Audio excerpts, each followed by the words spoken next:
মিলন বলছে এক চর মারবো আমার সামনে, আপনি ভাবতে পারবেন না শান্ত মিত্রকে বলছে চর মারবো। বাংলার হিস্ট্রিগুলো খুলে দেখুক না যে কার্তিক কি করেছে আর কি অবস্থায় খেলেছিল।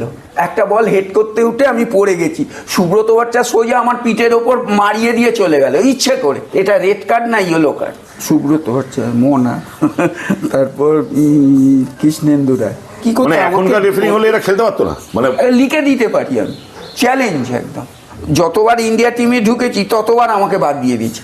নমস্কার, আমি রজত শুভ্র মুখোটি, এসএসসিএনে আপনাদের সবাইকে আরও একবার স্বাগত। আপনারা দেখতে পাচ্ছেন কলকাতা লিগ রীতিমতো জমে উঠেছে। আমরা এসএসসিএন প্রতি কটা ম্যাচ লাইভে দেখাচ্ছি। আজকে ফিরে দেখা কলকাতা লিগ অনুষ্ঠানে আমাদের যিনি গেস্ট, তার ইন্ট্রোডাকশনটা খুব ইন্টারেস্টিংভাবে দেওয়া যায়। যুবভারতীতে 1984 সালে প্রথম ডার্বি হচ্ছে। তার আগে যত ডার্বি বা যত গুরুত্বপূর্ণ ম্যাচ ইডেন গার্ডেন্সে হতো। এই ডার্বি ম্যাচে ইস্টবেঙ্গল বনাম মোহনবাগান 85 মিনিট অবধি ড্র। ইস্টবেঙ্গল মোহনবাগানের তুলনায় অপেক্ষাকৃত দুর্বল টিম। 85 মিনিটের মাথায় সুদীপ চ্যাটার্জি একটা অসাধারণ ক্রস রাখেন বক্সের ওপরে, এবং ইস্টবেঙ্গলের তৎকালীন সবচেয়ে সুযোগ সন্ধানী স্ট্রাইকার বলটা ধরে গোলের শট এবং গোল। যুবভারতীদের ডার্বির ইতিহাসে নাম তুলে নিলেন তিনি। যুবভারতীতে প্রথম ডার্বির গোল, সেই নায়ক আজকে আমার সঙ্গে কার্তিক শেঠ। কার্তিক দা, আমাদের নমস্কার। কার্তিক দা, সেই ম্যাচটার কথা মনে পড়ে? সেই ম্যাচটা মনে পড়ে, কিন্তু আপনাকে আমি বলছি, সুদীপ চ্যাটার্জি বাঁদিক থেকে কৃষ্ণেন্দু রায়কে ডচ করে ও ঢুকেছিল, মানে টাচ লাইনে ওখানে গেছে। এবার আমার একটা এটা ওর সঙ্গে আমার যেহেতু একটা ভালো রিলেশান, আমাদের আন্ডারস্ট্যান্ডিং ভালো, আমি কনফার্ম যে ও ওখান থেকে খুব সুন্দর একটা হয় বাঁ পায়ে তুলবে নয় ডান পায়ে তুলবে। ও ডান পায়ে আউটসাইডটা বরাবরই ওর ভালো। আমিও যেরকম আউটসাইড মারি ও তেমনি ওর আউটসাইডটা ভালো। ও ডান পায়ে আমাকে আউটসাইড মেরেছিল। এবার আমি যখন ফলো করছি তখন সুব্রত ভট্টাচার্য আমায় কন্টিনিউ মেরে যাচ্ছে। এবার আমি তো বল দেখছি, ও তো আর বল দেখছে না। এবার তখন যখন এয়ারে বলটা, আমি তখন এয়ারে উঠে ওই এয়ারে আমি ওটা পুশ করেছি। আমি ধরিনি, আমি ডজও করিনি, ওই বলেই আমি এয়ারে পুশ করে গোল করে দিয়েছি। মানে বল পড়ার আগে এয়ারেই, তখন এয়ারে বলটা, আমাকে তো ও মারছে, ও তো আমার সঙ্গে রয়েছে। এবার ও বল দেখছে না, ও আমাকে মারছে, আমাকে দেখছে যে আমি কোথায় যাই। এবার আমি তো বল দেখছি, আমি বল ফলো করে করে করে গিয়ে আমি বলটাকে মিট করেছি গোলে। বলটা তখন কত উপরে ছিল? ধরুন ম্যান হাইট 6 ফুট 7 ফুট ওপরে, একটু ওপরে ছিল, ওপর থেকে আমাকে নামাতে হয়েছে ওটা ভলি করে। তো সে গোল করার পর তারপরের মানে ইতিহাসের আপনার নাম, তোমার নাম উঠে গেল। যুবভারতীতে প্রথম গোল করা ব্যক্তি ডার্বিতে কার্তিক শেঠ। সেই মুহূর্তটা কেমন ছিল এখন মনে পড়ে যে সুব্রত ভট্টাচার্যকে টপকে গোল? হ্যাঁ, না এর আগেও তো যুবভারতী ইডেন গার্ডেনেও করেছি 82 সালে। বাবলুদার সঙ্গে আমার মনমান ইস্টমল হলেই সবসময় টক্কর। বাবলুদা আমাকে ছাড়ে না, আমিও ছাড়ি না। আর একটা জিনিস, ওই দিন যেটা বলছেন 84 সালে ওই ডার্বি, ওটার একটা আলাদা একটা অনুভূতি। 1,10,000 লোক প্লাস 20,000 পুলিশ ধরুন, মানে সামনে ভেতরেতে সব সারাউন্ড 1,30,000 কি 40 লোক হবে তখন। মানে যুবভারতীতে প্রথম তখন ডার্বি, মানে বুঝতে পারছেন মানে মানুষের কি, মানে আমি যখন খেলে এতে যাচ্ছি, মানে আমাদের লবির ভেতর দিয়ে ড্রেসিং রুমে যাচ্ছে যুবভারতীটা, বুঝতে পারছেন ওই ইয়েটাতে। এবার ওইখানে ছেলেগুলো বলছে আমরা শুয়ে যাচ্ছি, আমাদের ওপর দিয়ে হাঁটুন, মানে এমন পাগল হয়ে গেছে ওতে। নিজের তখন ভেতরে তখন কীরকম হয় এবার আপনারা বুঝতে পারছেন তো, যে ওদের, আমারই এখন দেখুন গায়ে কাঁটা দিচ্ছে, যে ওদের ওই আবেগ, ওদের যে ওরা বলছে যে আপনি মাটিতে পা দেবেন না, আমাদের ওপর দিয়ে হাঁটুন। আমি তখন বললাম তোমরা এটা কি করছো? আরও সব সাপোর্ট এদেরকে কর্মকর্তাদের দেখে ওদের সব বললাম আমাকে তো সে বছর কি 84 সালের কি ইস্টবেঙ্গল টিমটা একটু দুর্বল ছিল? আমরা তো যা পড়ে এসেছি। না না, অন্য দুর্বল মোহনবাগানের মানে তুলনায় কি, তখন তো 82 এশিয়ান গেমস আমি খেলে এসেছি। তখন আমি মনোরঞ্জন ভট্টাচার্য, ভাস্কর গাঙ্গুলি, সুদীপ চ্যাটার্জি, তারপর আমরা তো 5-6 জন এরকম, অলোকও বোধহয় ছিল। তাহলে তো ডিফেন্স লাইন আপটা মহানা, অলোক আর সমর ভট্টাচার্য বোধহয় কি ছিল, হাফে বোধহয় প্রশান্ত ছিল বোধহয়, হ্যাঁ প্রশান্ত ব্যানার্জি ছিল, তাহলে solid মীর team বোস ছিল। ছিল, মীর বোস ছিল, আমি ছিলাম। ওপরে বোধহয় সাবির আলী, না আকবর নয়, না রঞ্জিত মুখার্জি, আমার ঠিক মনে নেই ওই লাইন আপটা। আচ্ছা, এবার তোমার যাত্রাটা, ফুটবল কেরিয়ারটা শুরু কি রাজস্থান থেকে কত সালে যদি একটু আমরা শুনি? আমার প্রথম তো আমি রবার্টসন সেকেন্ড ডিভিশন খেলতাম। রবার্টসন থেকে আমাকে তখন জুনিয়র ন্যাশনাল খেললাম। জুনিয়র ন্যাশনাল খেলে জুনিয়র ইন্ডিয়া চান্স পেয়ে গেল। 77 সাল 78 আবার জুনিয়র ইন্ডিয়া খেললাম। জুনিয়র ইন্ডিয়া খেলার পর রেল, অরুণ ঘোষ আর তুলসীদাস বলরাম, আমাদের অনিল দে আছে, গোবিন্দদা, ওনাকে আমাদের পাশেই থাকে। উনি তখন, অনিলের নাম নিশ্চয়ই শুনেছেন, তখন রেলে দারুণ ডিফেন্ডার ছিল। বললো ওকে বল রেলে সই করতে, ও যেন অন্য কোথাও ওই পয়সা নিয়ে যেন না সই টই করে। খিদিরপুর বলুন, এরিয়ান বলুন, আর সবাই প্রত্যেকে আমাকে চেয়েছিল, কিন্তু আমি অরুণদার, বলরামদার কথা শুনেছি। আপনি ভাবতে পারবেন না, বলরামদা আমাকে ধরে ধরে, মানে কোন অ্যাঙ্গেল থেকে কিভাবে মারতে হবে, কোন জায়গা থেকে ইনসুইং মারবি, কোন জায়গা থেকে আউটসুইং মারবি, এইগুলো বলরামদা আমাকে ধরে ধরে শিখিয়েছে। ওনার ওই এগুলো পাওয়াতে আমি আরো বেশি ডেভেলপ। এটা কোন সময়? এটা তো ওই রাজস্থানে খেলি তখন, মানে বিএনআরে খেলি, 76, 75 ওই 77, 76 এরকম হবে তখন। বিএনআরে আমি 77 সালই বোধ হয়, ওই 77 সাল। তারপর শুরু হলো আমার এই যাত্রা, রাজস্থানে অমল দত্ত আমাকে ছিল। অমল দত্ত আমাকে মানে পাখি পড়ানোর মতন আমার সঙ্গে লেগে থাকতো। খালি উনি বলতেন যে কার্তিক, আমি বলবো কিন্তু লড়াই তোমায় করতে হবে। তুমি যদি আমি যেরকম বলবো সেই লড়াই যদি করো, ওই জায়গায় যেখানে পৌঁছবার তোমার রয়েছে, এম রয়েছে, ওখানটা পৌঁছে যাবে, কিন্তু লড়াই তোমায় করতে হবে। আমি লড়াইও করেছি। অমলদার প্রত্যেকটা কথা টো মানতাম, টো একদম নিখুঁত। সবাই প্র্যাকটিস থেকে উঠে যেত, দুপুর 12টা অবধি শুটিং প্র্যাকটিস করছি, আর অমল দত্ত যেত না। অমল দত্ত আমার সঙ্গে থাক, আমাকে বলে দিত এই ভ্যারিয়েশন প্র্যাকটিসগুলো। তারপর অমলদাকে দিতাম, অমলদা এক সময় বলটা তুলে দিত, কোনটা গড়িয়ে দিত, কোনটা ডান দিক দিত, কোনটা বন্ধ, এরকম করে করে আমাকে। কার্তিক শেঠ, তুলসীদাস বলরাম, কার্তিক শেঠ, অমল দত্ত, এবং পরের দিকে গিয়ে কার্তিক শেঠ, পিকে ব্যানার্জি। হ্যাঁ, পিকে ব্যানার্জি অত্যন্ত প্রিয় ছাত্র ছিল কার্তিক শেঠ। তো কার্তিক শেঠ এই তিনটে লোককে কিভাবে মূল্যায়ন করে তার জীবনের প্রভাবের নিরিখে? কার কন্ট্রিবিউশন বেশি কার্তিক শেঠের লাইফে? আমার কাছে হচ্ছে অমল দত্ত, কেননা অমলদার কাছে আমি দারুণ গাইড নেই। তুলসীদাস বলরাম তো ছিলই, প্রদীপদা তো ছিলই। প্রদীপদা যখন আমাকে পেয়েছে তখন অমলদা অলরেডি আমাকে তৈরি করে ফেলেছে। অমলদার আমি কোনোদিন ভুলব না। অমলদার প্রদীপদার মধ্যে ফারাক কিরম ছিল, মানে প্লেয়ার হিসেবে তুমি কিভাবে দুজনের? না, প্রদীপদা as a player cum coach, অমলদা প্লেয়ার ছিল কিন্তু প্রদীপদার লেভেলের ছিল। প্রদীপদা যে জিনিসটার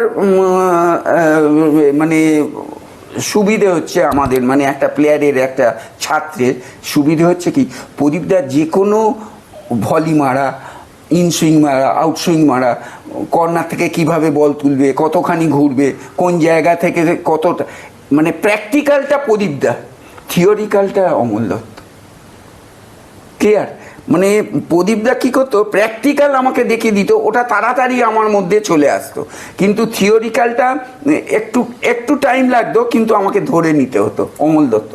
কিন্তু গাইডটা যে করা, যে একটা বড় ফুটবলার হতে গেলে যে কীভাবে যেতে হবে, সেইটা অমল দত্ত করতে। তখন অমল দত্তের কন্ট্রিবিউশন তোমার লাইফে প্রদীপদার তুলনায় বেশি? না, তুলনায় বেশি বলছি না, অমলদার মানে না করলে আমি বোধহয় ওই জায়গায় পৌঁছতে পারতাম না। আর ধরুন অমলদা আমাকে বেঙ্গল টিমে ঢোকানো বা ওখানে কিরাম খেলবি সেইগুলো মাথায় দিয়ে দিত, যে এইখানে এই এই অসুবিধে আসবে। সবচেয়ে আমার ভালো লাগতো, আমি খালি জিজ্ঞেস করতাম যে আমি কি কি ফিল করব, মানে বিপদ কোন বিপদগুলো আমি ফেস করব সেইগুলো আপনি আমাকে বলুন। এবার তুমি রাজস্থান থেকে জয়েন করলে মোহামেডান স্পোর্টিং। মোহামেডান স্পোর্টিংয়ে 2 বছর কেমন ছিল? সাত্তারদা ছিল, সাত্তারদা বয়স্ক মানুষ, ওখানে মহিদুল ইসলাম ছিল, এরা ছিল রমেন ভট্টাচার্য, এরা সব সিনিয়ররাই মোটামুটি গাইড করতো। ওইখানে কোনো গাইডেন্স পাইনি তখন। আমি বলছি ওই 2 বছর তোমার মোহামেডানের পারফরমেন্স কেমন ছিল? 2 বছর তো মানুষ বিদেশ তো খেলছে, আমি কোথায় খেলবো? সাবির আলী আকবর আমাকে খেলাবে নাকি? আমাকে খেলাতো না, ওই যে ড্রেস করিয়ে ওই মাঝে মধ্যে একটু আধটু। তার উপর আবার রঞ্জিত মুখার্জি ছিল তখন, রঞ্জিত মুখার্জি আর একটা ভালো স্ট্রাইকার ছিল, তখন আমরা খেলার সুযোগ পেতাম। আর এরা তো মানে তখন আমি ইন্ডিয়া ক্যাম্পে রয়েছি, তা অরুণদা বলছে যে কার্তিক তুই মোহামেডানে সই করবি, তোকে খেলাবে বলেছে, দেখ মানুষ বিদেশকে সই করিয়েছে। তা আমার মনটা খুব খারাপ হয়ে গেছিলো যে এরা তো একটা মানে মুখের কোনো দাম নেই বা এ নেই, পয়সা তখন আমার কাছে কোনো গুরুত্ব ছিল না, আমি খেলবো এটাই হচ্ছে আমার বরাবরই। আমি ইস্টবেঙ্গলেও সই করেছি, তখন আমি অলরেডি ইন্ডিয়া খেলি। এবার তুমি, আমি আসছি তোমার ইন্ডিয়াটা আমি পরে আসছি। এবার তুমি 82-তে জয়েন করলে ইস্ট বেঙ্গল। 82 থেকে তুমি ইস্ট বেঙ্গল খেলে 82, 83, 84। এই 82, 83, 84 কার্তিক শেঠ ইস্ট বেঙ্গলে কতটা এনজয় করলো? কারণ এই সময় তো কার্তিক শেঠ। হ্যাঁ ওইটা মানে এনজয় করবো কি, তখন আমি ওই খেলা ছাড়া আর কিছু ভাবতাম না, যে কি করে খেলবো, কি করে ভালো খেলবো, কি করে। তখন ওই দর্শক এমন মেন্টাল প্রেশার, মানে ওদেরকে কি করে তুষ্ট রাখবো বা সন্তুষ্ট করব, সেই সব চিন্তা ভাবনা ম্যাক্সিমাম, যে আমি কিরকম খেললে বা কি করলে ওরা একটুখানি সন্তুষ্ট হবে। আচ্ছা, তোমার ইন্ডিয়ার তোমার 8টা ম্যাচ খেলেছিলেন ইন্ডিয়ার হয়ে, এবং এশিয়ান গেমসে তোমার মালয়েশিয়ার বিরুদ্ধে একটা গোল ছিল, চীনের বিরুদ্ধে একটা গোল ছিল, সেটা মনে আছে কোনো? মালয়েশিয়া ম্যাচ জিতেছিলাম 1 গোলে, ওই একটা গোলে জিতেছি বলে চায়না আউট হয়ে গেছিল। মালয়েশিয়া ম্যাচ 1 গোলে, বাংলাদেশ 2-0 জিতেছি, মালয়েশিয়া ম্যাচ 1 গোলে জিতেছি, চায়না ম্যাচ 2-2 হয়েছিল, 2-2 হয়েছিল। চীনের সঙ্গে গোল ছিল, মালয়েশিয়ার সঙ্গে গোল ছিল, মনে আছে গোলগুলো? তো একটু আবছা, সেরকম মনে নেই। না, একটা জিনিস জানার আছে, এই যে কার্তিক শেঠ একটা তার নিজের সময়ের একটা প্রলিফিক স্ট্রাইকার, কার্তিক শেঠ কি সামহাও তার যে কেরিয়ারটা 8-10 বছরের মধ্যে এত অল্প সময়ে শেষ হয়ে গেল কেন? ওই জন্য বললাম না, যারা স্ট্রাইকার খেলে, যারা ওপরে খেলে, তাদের ডিফেন্ডারটাকে পেছনে নিয়ে খেলতে হয়। তা অটোমেটিক আমি একটা ডিফেন্ডার যে আমি অপোনেন্ট প্লেয়ারটাকে আমার সামনে দেখতে পাচ্ছি, কিন্তু আমি যখন বলটা আসছে আমার ডিফেন্ডার তো পেছনে, বল তো আমার সামনে। এবার বলটাকে কি করে বের করব বা কি করে ওকে মানে বিট করব বা বোকা বানাবো, এই মানে এটা চিন্তা ভাবনা যেরকম অমল দত্ত বা প্রদীপ দা আমাদের বলতো। এই জন্যে আমি যা বুঝলাম, সারা পৃথিবীতে দেখবেন যারা ওপরে খেলে, যারা স্ট্রাইকার বলুন, উইঙ্গার বলুন, তারা দেখবেন তাদের হিস্ট্রি খুলে দেখবেন কম খেলছে। এক্সেপশনাল ম্যারাডোনা বলো, মেসি বলো, আমার নেইমার বলো বা রোনাল্ডো বলো, এরা ছাড়া আমি বলছি, এক্সেপশনাল ছাড়া ম্যাক্সিমাম তাই। আর সবচেয়ে বড় কথা হচ্ছে কি, যতবার ইন্ডিয়া টিমে ঢুকেছি ততবার আমাকে বাদ দিয়ে দিচ্ছে। আমি এশিয়ান গেমসে 2টো গোল করলাম, এবার পরের অলিম্পিকে যখন অলিম্পিকের টিম যাচ্ছে, কার্তিককে বাদ দিয়েছে। এবার যে দেওয়ার পর মিলোবান আমাকে বলছে, ওই বোধহয় এশিয়ান গেমসের ক্যাসেটটা চালিয়ে দিয়েছে, বলছে এই ছেলেটা কোথায়, 23 নম্বর ছেলেটা, বলছে ও খেলছে এখন দিল্লিতে। বলে ওকে বাদ দিয়েছে কেন, ওকে আনুনি কেন, ওকে এক্ষুনি মানে আজকে দেখেছে তো, বলছে 2 দিনের মধ্যে ওকে আমার এখানে দিতে হবে, নইলে ওকে আমি সাসপেন্ড করে দেবো, সারা জীবন ও মানে ফুটবল খেলতে পারবে। ওরা ইস্টবেঙ্গল কী করলো, আমাকে দিয়ে ফাইনালে তোলালো। তখন আমার টকবক করছে, ফাইনালে তুলে তুলে বলছে, খেলার শেষে আমাকে বলছে যে তুই ইমিডিয়েট ক্যাম্পে যা, তোকে সাসপেন্ড করে দেবে নইলে মিলোভান। এবার মিলোভান যখন আমাকে পেয়েছে, মানে দারুণ, মানে এত ভালোবাসতো, এত মানে পছন্দ করেছিল। পুরো টিম হতো, আমাকে জিজ্ঞেস করতো যে তুমি বলো কি টিম হবে, কি টিম করবো। প্রি অলিম্পিকে ম্যাচেও খেলেছিলাম, প্রচুর গোলও করেছিলাম আমি। প্রি অলিম্পিকে কার কার বিরুদ্ধে গোল করেছিলে? তখন তো আমাদের গ্রুপে ছিল মালয়েশিয়া, সিঙ্গাপুর, ইন্দোনেশিয়া। হ্যাঁ হ্যাঁ, তখন আমার কোনো মানে প্রবলেম, ইন্ডিয়া টিমে সত্যি কথা বলতে কি, আজকের মতন এরকম মাঠ আর রেফারিং, এই দুটো যদি আমি পেতাম, চেহারা দেখতেন। আমি তো বলছি, আমি এত আমার কনফিডেন্স ছিল। আমার ভারতবর্ষে কি অন্য কান্ট্রি, যত চায়না, মালয়েশিয়া, আমি ইউরোপ, ল্যাটিন আমেরিকার কথা বলছি না, এই যত ডিফেন্ডার আছে, আমি বলেছিলাম আমি চ্যালেঞ্জ করছি এরা আমাকে আটকা। কি ছিল কার্তিক শেঠের স্ট্রেংথ, স্পিড? ওই স্পিডটা দারুণ ছিল। তারপর আমি একটা বল যদি পেয়ে যাই, ওটাকে স্ট্রোক করলে ও, আর যদি একবার আমি ওকে বেরিয়ে যাই, 5-6 হাত মেরে দেবো, একদম চোখ বুঝে ওকে বিট করে দেবো 5-6 হাত। এত কনফিডেন্স ছিল আমার। না, এই যে বলছো যে এখনের মতো মাঠ আর এখনের মতো রেফারি পেলে কার্তিক শেঠকে আটকানো যেত না, এটা কি একটু মানে এটা যদি বুঝিয়ে বলা যায়? এটা বুঝিয়ে বলতে কি, আমার বলার উদ্দেশ্য হচ্ছে কি, এত মার মেরেছে আমাকে ডিফেন্ডাররা। ডুরান্ডে রোহার্সে একটা বল হেড করতে উঠে আমি পড়ে গেছি, সুব্রত ভট্টাচার্য সোজা আমার পিঠের ওপর মারিয়ে দিয়ে চলে গেল ইচ্ছে করে। এটা রেড কার্ড না ইয়েলো কার্ড, বা যে কোনো কার্ড হবে কি না? অবশ্যই হবে, অবশ্যই হবে। তো কিচ্ছু দেখায়নি, বলছে না না কিছু হয়নি, ও তো রেড কার্ড। এখনকার হলে রোজ, আমি তো বলছি সুব্রত ভট্টাচার্য, মোনা, তারপর কৃষ্ণেন্দু রায়, তারপর আমি আমার ইন্ডিয়া লেভেলের ওই সময়কার ওরা বলছি, এরা যেরাম মার তো ওরে বাপরে বাপু। তারপর এরা এরা সব সময় আমাকে, তো আমি কি করতে, এখনকার রেফারি হলে এরা খেলতে পারতো না, মানে লিখে দিতে পারি আমি, চ্যালেঞ্জ একদম। ওই বিদেশি রেফারি যদি এসে এদের খেলায় রোজ রেড কার্ড, রোজ চ্যালেঞ্জ আমার। আমি তো মাঝে মধ্যে ওদের সঙ্গে মজা করি, ফুটবল খেলবি, এখন খেললে তো রোজ রেড কার্ড খাবি, রোজ।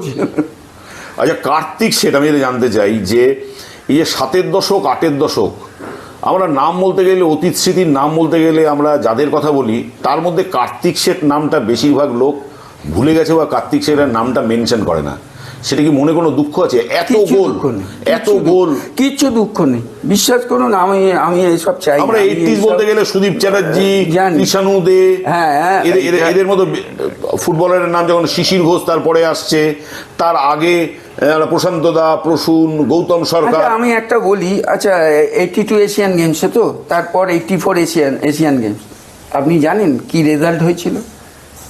84-এ, ওই 86-এ সেইভাবে সাফল্য নেই। কি সাফল্য নেই? নিজের গোলে নিজে একটা মেরে, ওইটাই হচ্ছে 1 গোল। মারতে গিয়ে ওদের ডিফেন্ডারটা মারতে গিয়ে ওদের গোলে ঢুকে গেছিল, ওই একটাই গোল হয়েছে, তাও নিজেরা কেউ করেনি। তাহলে এত বড় বড় কথা বলছে কেন? লোকে জাজ করে কিসে? ইন্টারন্যাশনাল ম্যাচ কিরাম খেলছে, দেশের হয়ে কি খেলছে, এটা বাংলার হয়ে কি খেলছে। বাংলার হিস্ট্রিগুলো খুলে দেখুক না, যে কার্তিক কি করেছে আর কি অবস্থায় খেলেছিল, খুলুক তারা, তারপর ওরা আমাকে যা ইচ্ছে বলুক। না, কার্তিক শেঠের এই দাম না পাওয়ার কারণটা কি? কারণ মানুষ কি চাইছে না চাইছে, আমি ওসব আর ভাবি না, আর আমি ওর মধ্যেও ঢুকি না, আমি কারোকে কিছু বলিও না, যতটা পরি অ্যাভয়েড করি সব কিছু। আমি যে কোনো প্লেয়ারের সঙ্গে কথা বলি। কার্তিক শেঠের মনে দুঃখ আছে কি? কিসের দুঃখ? এই যে মাত্র 8টা দেশের হয়ে ম্যাচ খেললো, যে এরকম এত কিছু গোল করা সত্ত্বেও। না না, এগুলো তো সিলেকশন, যারা ভারতবর্ষ যারা টিম চালাচ্ছে তারা তো নয়, এবার তাদের তো একটা সিলেকশন কমিটি করে দিয়েছে, তাতে শান্ত মিত্র ছিল। শান্ত মিত্রকে বলাটা উনি আমার ঠিক হচ্ছে না, উনি তো এখন মারা গেছেন। যখন ইডেন গার্ডেনে নেহেরু কাপ হচ্ছে, মিলোভান এসেছে নেহেরু কাপ দেখতে, এবার আমাকে দেখেছে, এবার আমি সামনে গেছি, আমি নমস্কার করে একটু দাঁড়িয়েছি, তা আমার পাশে শান্ত মিত্র দাঁড়িয়ে আছে, আমাকে বলছে তুমি টিমে নেই কেন, আমাকে বলছে মিলবান তুমি টিমে নেই কেন, আমি বললাম না আমাকে বাদ দিয়েছে। বলছে কেন বাদ দিয়েছে, তুমি ইনজোর্ড? আমি বললাম না কোনো ইনজোর্ড না আমি। শান্ত এ বাদ গেছে কেন? ও কোনো উত্তর দিচ্ছে না। মিলন বলছে এক চর মারবো আমার সামনে। আপনি ভাবতে পারবেন না, শান্ত মিত্রকে বলছে চর মারবো, মানে ভাবতে পারছে?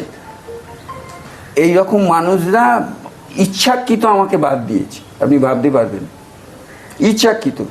আমি ওই নেহেরু কাপের জন্য এতে গেছিলাম, ওটা কি কোচিন না কি, ফুল ফিট আমি। ওরা খালি তখন বোধহয় বাবুমানি না কাকে নেবে বলে আমাকে বাদ দিয়ে দিল। তো কী করবো আমি? তো কেন কার্তিক সেটা অপছন্দের লোক ছিল কেন?